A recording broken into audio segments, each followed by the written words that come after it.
হে মুসলমান, কিয়ামত কখন হবে একমাত্র কে জানেন? মুসলমান, কিয়ামত দুই প্রকার, একটা কিয়ামতে সুগরা আর একটা কিয়ামতে কুবরা। একটা হলো বড় কিয়ামত আর একটা ছোট কিয়ামত। বড় কিয়ামত সারা পৃথিবী ধ্বংস হয়ে যাওয়া, আর ছোট কিয়ামত হলো প্রত্যেকটা মানুষের মওত। কাজেই মানুষ কখন মরবে, কোথায় গিয়ে মরবে, একমাত্র দুনিয়ার কেউ জানে না, একমাত্র কে জানে?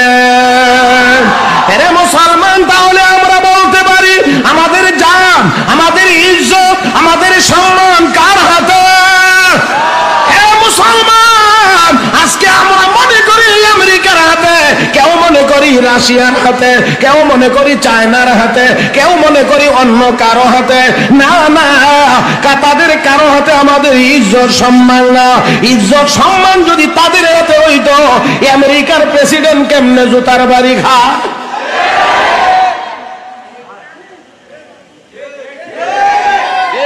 আপনারা আমার সাথে আছেন না নাই? না যুক্তিবাদী হুজুরের অপেক্ষায়?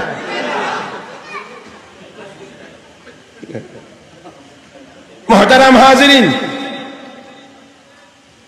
মনে রাখবেন, রমজান মাস শুধু না খাওয়ার মাস না। রমজান মাস শুধু না খাওয়ার মাস না, রমজান মাস বদরের যুদ্ধের মাস। আপনাদেরকে এই কথাটাও কিন্তু স্মরণ রাখতে হবে। আর আমার বিষয়বস্তু দিছে জাহান্নাম থেকে মুক্তির সহজ উপায়, কিন্তু আয়াত যা দিছে এটার ভিতরে হইলো জিহাদের কথা। আয়াত উলামায়ে কেরাম যদি আয়াত ঠিক করে দেন, আর আমি যদি এটা না করি, তো কইব আমরা বিষয় দিছিলাম একটা, ফরসে আর একটা, আগামী বছর আর দাওয়াত দেওয়া যাবে না।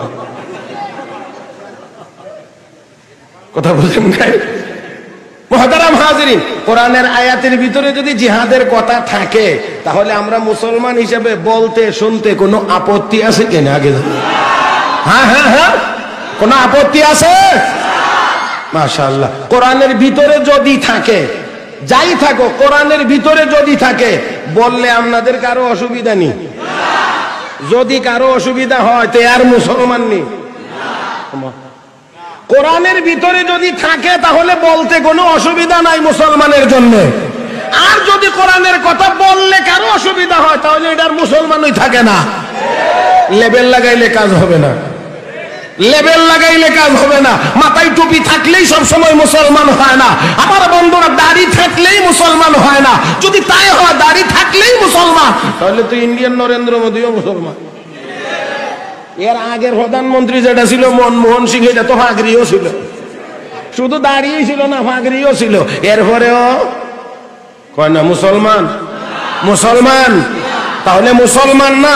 মুহতারাম হাজিরিন, শুধু পোশাকের নাম মুসলমান না, লেভেলের নাম মুসলমান না। মুসলমান যদি হওয়া লাগে, অন্তরে বিশ্বাস থাকতে হবে, জবানে তার স্বীকৃতি থাকতে হবে, আমলের মাধ্যমে তার বাস্তবায়ন থাকতে হবে। কষ্ট হবে, কষ্ট হবে। সময় তো বুঝে নই, কারণ এত বড় হুজুর থাকতে আমার সময় তো বেশি হওয়ার কথাই না।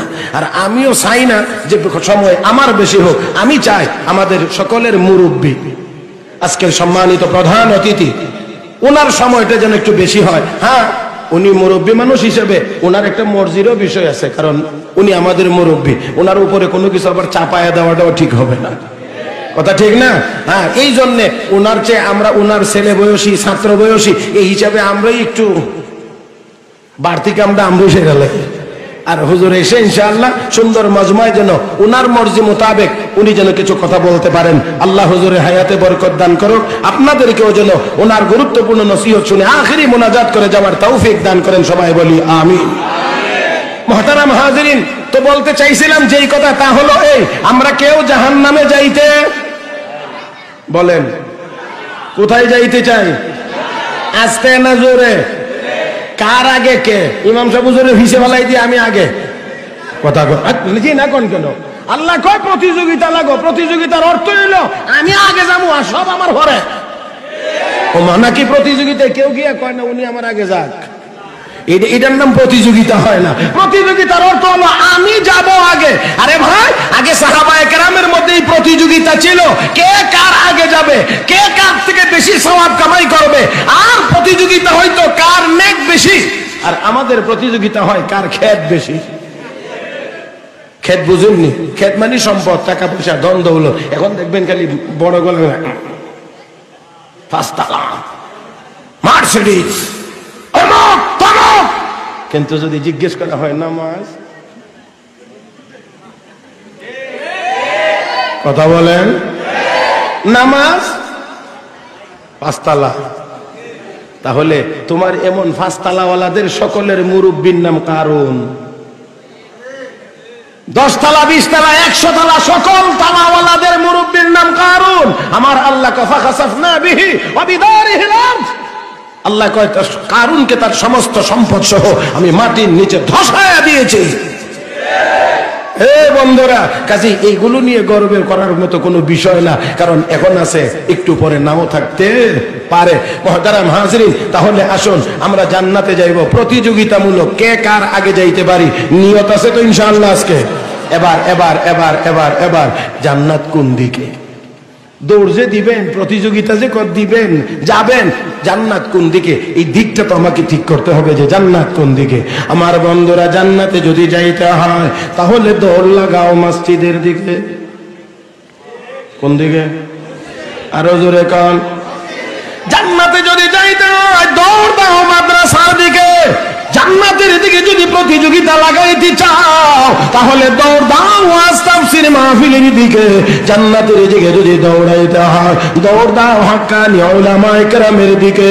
জান্নাতের দিকে যদি দৌড়াইতে হয় রে মুসলমান, প্রয়োজন বোধে হাতে লাঠি নিয়ে দৌড় দাও কাফের বেঈমানদের মোকাবেলায় জিহাদের ময়দানে। আল্লাহ আমাদের সবাইকে তৌফিক দান করুন। মহব্বতের সাথে সবাই বলি আমিন। মুহতারাম হাজিরিন, বিষয়বস্তু হলো জাহান্নাম থেকে বাঁচার সহজ উপায়। আমি আপনাদের খেদমতে কর্তৃপক্ষের নির্দিষ্ট করা সেই আয়াতগুলো সূরা সফের 10, 11, 12 তিনখানা আয়াত তেলাওয়াত করেছি। পুরা সূরাটা একসাথে নাজিল হয়েছে প্রিয় নবী রাসূল করিম সাল্লাল্লাহু আলাইহি ওয়াসাল্লামের উপরে। কোন প্রেক্ষাপটে, কোন অবস্থার প্রেক্ষিতে সূরাটি নাজিল হয়েছে সংক্ষিপ্ত আকারে সেই কথাটা আমরা শুনে নেই। মুহতারাম হাজিরিন, সাহাবায়ে কেরামের মধ্যে নেক কাজ করার আগ্রহ ছিল বেশি। কথা বলেন, সাহাবায়ে কেরামের মধ্যে নেক কাজের আগ্রহ ছিল বেশি। কে কার আগে নেক কাজ করবে, কে কার চাইতে বেশি নেক আমল করবে, এই প্রতিযোগিতার কারণে তাদের মধ্যে সব সময় জানার ইচ্ছা থাকতো কোন আমলটা আল্লাহর কাছে বেশি প্রিয়, কোন আমলটা আল্লাহর কাছে বেশি প্রিয়। একদিন সাহাবায়ে কেরাম বসে বসে আলোচনা করতে আছেন, নবীজি ভিতর থেকে এই আলোচনা শুনতেছেন, অথবা আল্লাহ জিবরাইলের মাধ্যমে নবীকে জানায়া দিয়েছেন, রাহমাতুল লিল আলামিন শুনছেন। সাহাবায়ে কেরাম একজন আরেকজনকে বলতেছে, জানি না আল্লাহর কাছে সবচেয়ে প্রিয় আমল কোনটি, যদি জানতে পারতাম তাহলে সেই আমল করতাম, সেই আমল করার জন্য জান মাল সব ব্যয় করে দিতাম। কি জানতে পারলে?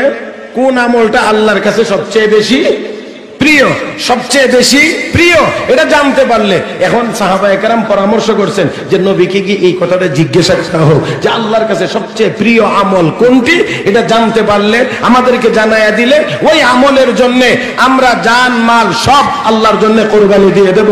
এই আমলটা কি? কিন্তু কোন সাহাবী সাহস করতে পারছিলেন না নবীকে গিয়ে প্রশ্ন করবেন।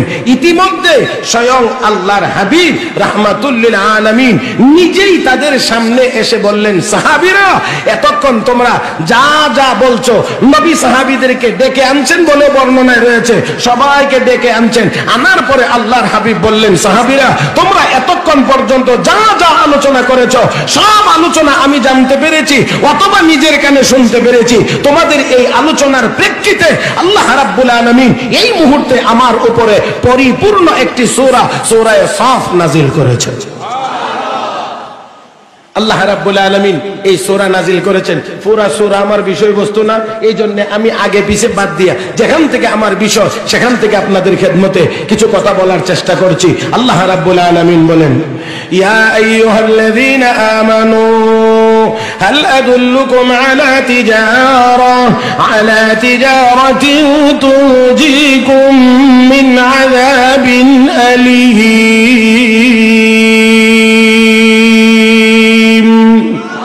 আল্লাহ রাব্বুল আলামিন বলেন, হে ঈমানদারগণ, আওয়াজ করে বলেন আল্লাহ কাদেরকে ডাক দিয়েছেন, কাফের বেঈমানদেরকে না ঈমানদারদেরকে?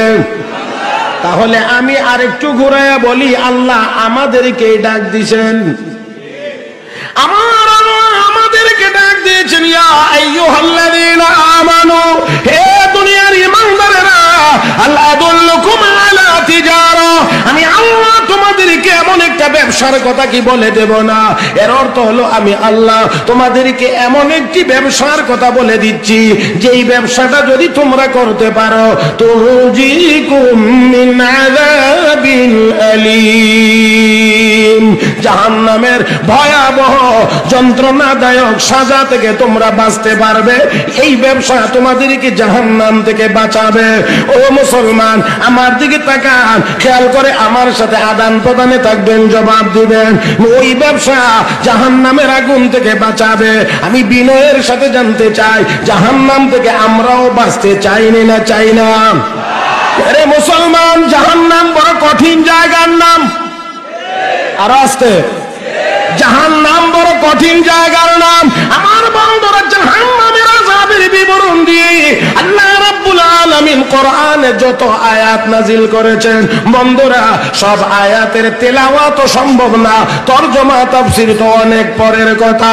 আমার আল্লাহ সূরা নাবার ভিতরে বলেন, ইন্না জাহান্নামা কানাত মিরসাদা লিত-তাগীনা মাআবা লাবিসিনা ফিহা أحقابا لا يذوقون فيها بردا ولا شرابا إلا حميما وغساقا جزاء وفاقا إنهم كانوا لا يرجون حسابا وكذبوا بآياتنا كذابا وكل شيء أحصيناه كتابا فذوقوا فلن نزيدكم إلا عذابا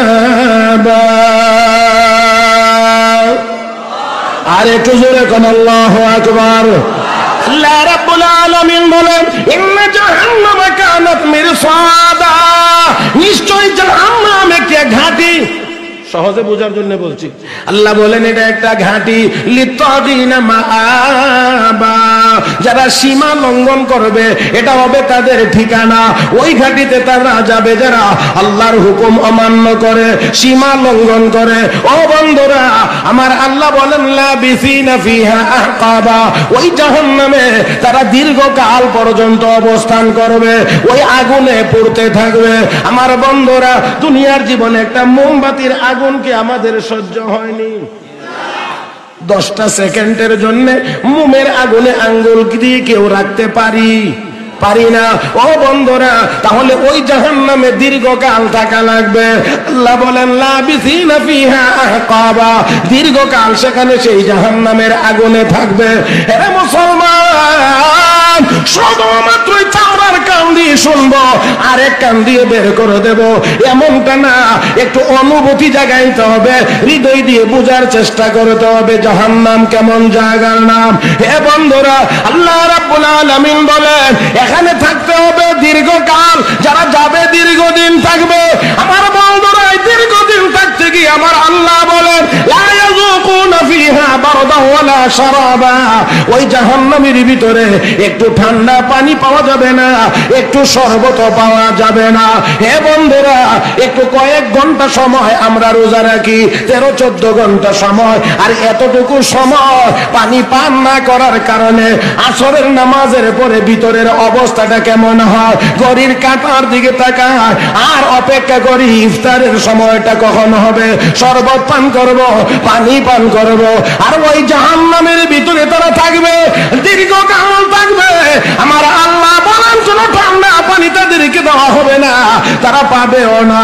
ও বন্ধুরা, কোনো শরবত পাবে না, ইল্লা হামিমান, কেবলমাত্র গরম গরম গরম গরম পানি।